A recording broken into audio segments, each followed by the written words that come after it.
Bien, estamos hablando del efecto de las PASO una semana después, sacando unas conclusiones ya con los datos más firmes.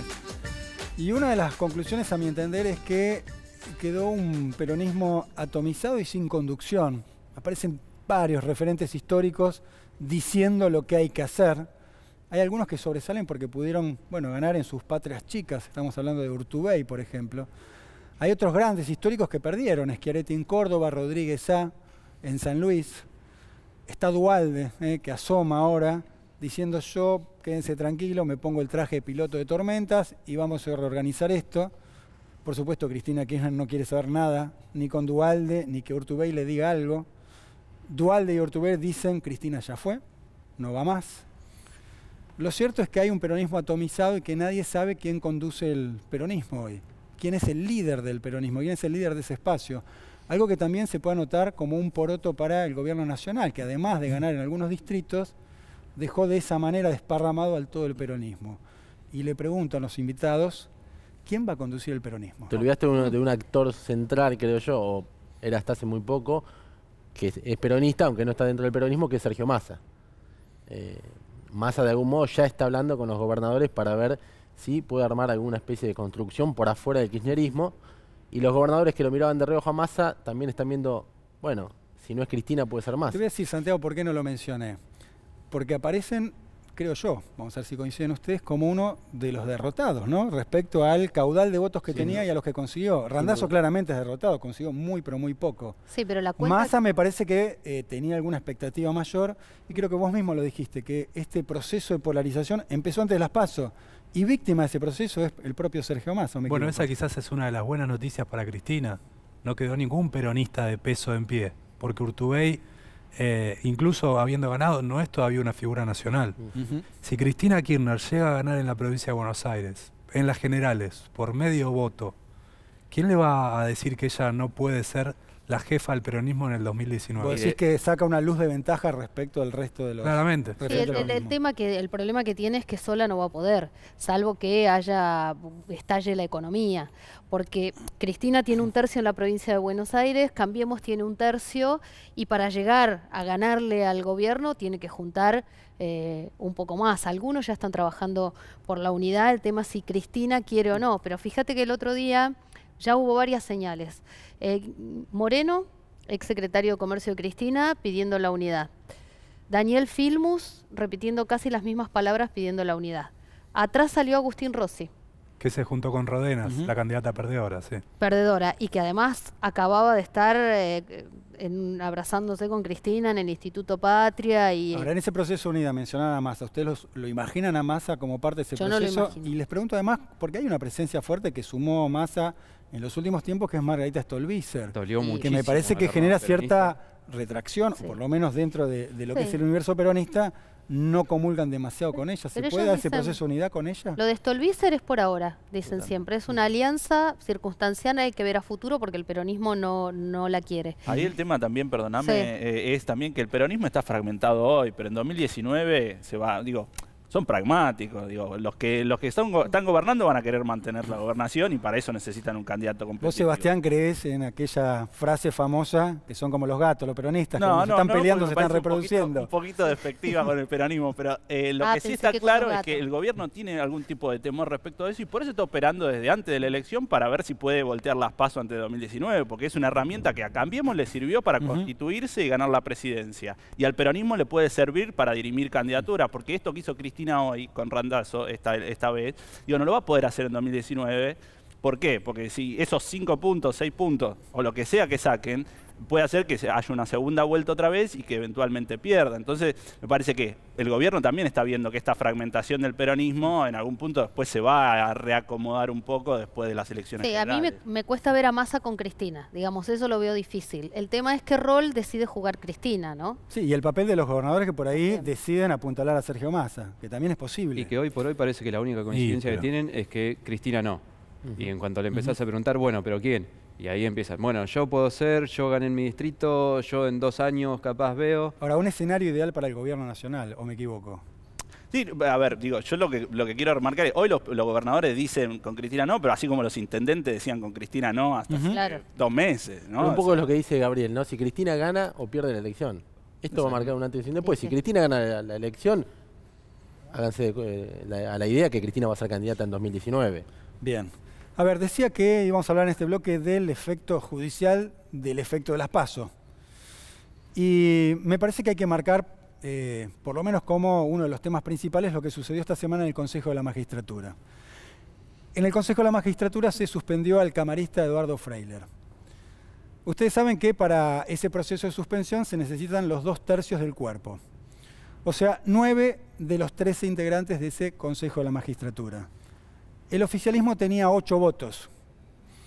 Y al desplazar esta misma semana a Ruperto Godoy del Consejo, con esos 8 le alcanzaron para llegar a los 2/3, porque el total de los integrantes terminó siendo 12. Entonces ya no se necesitaban 9 para llegar a los 2/3, sino 8. Y en el medio, mientras se decidía el reemplazante de Godoy, se aprobó la suspensión del camarista Freyler. Uno puede decir que es trampa, que es viveza o que es delito. Está ahí el límite del umbral de la ilegalidad. Pero hay muchas crónicas, muchas notas que indican que de alguna manera con esto el oficialismo se metió en el barro, que cambió las formas, que hizo algo que no venía haciendo demasiado y tildaban que estas características era más habitual en el kirchnerismo. Les pregunto si creen que efectivamente hay un giro, hay un cambio por parte del gobierno nacional y si este efecto de las PASO también se está metiendo de lleno en lo jurídico y el gobierno avanza más allá, incluso cambiando las formas que estaban habituados. El cambio para mí es que ahora lo pudo hacer. Había tenido ya intenciones de echar a Gil Cargó, no había podido. La sigue teniendo. La sigue teniendo, por supuesto, pero el cambio es que Lorenzetti, o la Corte Suprema, para no personalizarlo, convalidó y fue socia del gobierno en la suspensión de Freyler. Ese es el punto que cambió. Sí. Las elecciones le sirvieron al gobierno para tener a la Corte como aliada y como socia para suspender a Freyler. Si no hubiese ganado, no hubiese tenido esa... A ver, yo no digo que hubo un debut en términos de las formas, porque también recuerdo la intención de nombrar a los jueces de la Corte por decreto, ¿no? Sin pasar por el Congreso. Pero digo, me parece que la elección termina envalentonando y esto que pasó, probablemente sin este resultado no hubiese pasado. Esto es lo que creo yo. Sí, vos decís que le da respaldo, le da espaldas como para aguantarse ciertas críticas. Y es que al sentirse fortalecido avanza. Sí, me parece que la clave es eso. Me parece que en realidad lo que pasa no es que el gobierno cambió una forma, sino que tenía una barrera que no podía... Digo, es medio escandaloso lo que pasó en el Consejo de la Magistratura, porque no es ni siquiera... o sea, ya estaba designado Mario País, el bloque de... Es el reemplazante de Ruperto Godoy. ¿Sí? El bloque de senadores de Frente para la Victoria, PJ, ya había dicho, el reemplazante de Godoy va a ser Mario País. No es que estaban viendo quién iba a ser, que podía llegar a cambiar el voto. Y además es un senador que, digamos, está encuadrado, si bien no es un cristinista, está encuadrado claramente dentro de lo que podría llegar a ser el kirchnerismo. Entonces, lo que hizo esta avivada es más que una avivada, porque no había ninguna duda de que Mario País iba a ir a votar en contra. Y la crónica en página 11 de Irina Hauser es increíble, digamos. Los senadores terminan cruzando, yendo de la Corte Suprema al Consejo de la Magistratura, corriendo porque les decían que ya iban a empezar la sesión para suspenderlo a Freyler cuando estaban en la Corte esperando que lo hicieran jurar a paz. No quiero pasar por alto, porque creo que Gabriel lo menciona, el nombre de Lorenzetti en toda esta historia. Sí. ¿Querés que te cuente un dato? ¿Qué papel jugó? El miércoles a la noche, el presidente de la Nación habló con Lorenzetti. Avanzá. No hagas el suspenso, no me hagas el enigmático, por favor. No tengo demasiados datos porque fue una conversación privada, pero hablaron el miércoles a la noche. Lorenzetti y Macri, que hablan habitualmente. Sí. Después, como dice Gabriel, la Corte Suprema jugó un papel importante el lunes. Sí, me parece que todo el Poder Judicial, ¿no?, está a tono con el tiempo político y el tiempo de las urnas. Igual quiero decir algo, sobre todo para la gente que nos está viendo, que no está muy empapada del tema. Contemos también quién es Freyler. Freyler es un hombre que está... acusado de enriquecimiento ilícito, que tiene 28 propiedades, 4 autos Mercedes-Benz, un Porsche, no puede justificar sus ingresos, sus bienes, con los ingresos que tiene. No, sí, a ver, no es un tema de merecimiento o no merecimiento, puede ser el peor del mundo. Digo, las formas a mí, yo coincido que me parece que estuvo mal, Pero también hay que saber quién es Freire. Pero sabes que la forma, a ver, el tema es el Pasa que siguiente. queda un antecedente, es como los jueces de la Corte. Finalmente, a través del acuerdo del Senado, ingresaron a la Corte los jueces que propuso el presidente de la Nación. Pero una cosa es que ingresen cumpliendo todos los pasos legales y otra que se Hay una Yo cuestión creo que hay una ¿no? contradicción entre el discurso de la institucionalidad con la que llega el gobierno respecto a lo que hicieron con este tema en particular. Por eso pregunto además el papel de Lorenzetti, que es ni más ni menos que el presidente de la Corte, que tiene denuncias ni más ni menos que de Liz Carrió, la gran ganadora y parte de este espacio de Cambiemos, y que aparece en una maniobra, según esa nota que vos mencionabas de página 12, ayudando, colaborando a lo que fue porque el proceso la jura de Pais para que se diera el reemplazo y tuvieran 13 integrantes del Consejo. Ahora, hay un tema con la forma. Yo creo que hay una delgada línea entre una decisión del gobierno de decir voy a asumir el costo político por hacerlo de esta manera y otra instancia que podría ser voy a hacerlo de esta manera para mandar un mensaje de mi fortaleza política. Me parece que eso es lo interesante de este caso. ¿Es solo un mensaje de fortaleza política o hay alguna intención de desembarcar por parte del gobierno nacional en la justicia? De hecho, Macri reclamó en las últimas semanas de campaña, Macri se dedicaba en cuanta aparición hacía a criticar a la justicia porque era lenta, porque no avanzaba en las causas contra corrupción, porque no podía ser que Cristina estuviera hablando de lo que hacía el gobierno. Claro, pero era un reclamo impotente, era un reclamo de un presidente que no podía hacer nada frente a eso. Y ahora tenés un presidente, un gobierno que avanza frente a eso y muestra resultados. Entonces me parece que eso es lo que está en juego acá. Un gobierno siendo bilardista, incluso en este punto, diciendo yo voy a depurar la justicia y no me voy a quedar, no voy a ser un gobierno radical impotente. Y viene un efecto dominó, digo, el caso Freiler ahora. Sí, claro. Viene la mención de Garabano en el día de la fecha respecto a Gil Carbó. Van de nuevo por También Gil Carbó. Daniel Rafecas. Daniel Rafecas. Fíjate el caso Milagro Sala, cómo se manejó, ¿no? Siempre el gobierno sosteniendo la posición de Gerardo Morales, incluso en contra de lo que opinaba la CID, ¿no? Dilatando algún cambio respecto al proceso de Milagro Sala, ¿no? Si me dejan, me voy a pelear un poquito con Santiago, porque me parece que el dato más relevante de quién es Freiler es que es un juez molesto para el gobierno nacional. Es un juez que al gobierno nacional no le gusta, como no le gusta Gil Carbó, como no le gusta Rafecas. No sé qué va a hacer con Rafecas. Las dos cosas son ciertas. Por eso. Digo, tenemos que contar quién es Freiler, porque si no... Por supuesto. Yo estoy de acuerdo también con que él tiene mucho que explicar. Lo que está claro es que tampoco está probado que su patrimonio no puede justificar, porque yo recuerdo el dictamen que se trató, y podríamos estar horas hablando, en el Consejo de la Magistratura sobre el patrimonio de Freiler, tenía unas inconsistencias impresionantes. Desde que le pagaba la tarjeta, el teléfono al padre, y que después el padre tiene una jubilación que se puede comprobar de un dinero impresionante, entonces no necesita que le paguen 300 pesos de la que le sale a la cuenta de teléfono. Bueno, hay un montón de cosas que se pueden profundizar. Me parece que lo que no se puede soslayar es que tanto Gil Carbó como Rafecas, como Freiler, son personas que al gobierno le molestan, no le gustan, y además el gobierno asume su discurso y su gobierno como claro, no infieren la justicia. Vale decir, Freiler no debe ser el único juez que en todo caso se haya enriquecido ilícitamente en Comodoro Pi. Vamos a estar todos de acuerdo en eso. Si es que se enriqueció ilícitamente. Entonces, ahí sí cobra sentido lo que dice Sebastián. Sí, el tema también me parece que tiene consenso en la sociedad cuando ocurren cosas como esta, porque tampoco veo manifestaciones en la calle diciendo que no se metan con el Poder Judicial, ¿no? Me parece que todas las cosas que han ocurrido en el país, los casos de corrupción, la corrupción judicial, hace que la gente diga, bueno, si se metieron, si lo sacaron por la ventana, que lo saquen por la ventana. Pero sí hubo, sin embargo, muchísimas marchas a Comodoro Pi para pedir justicia rápida.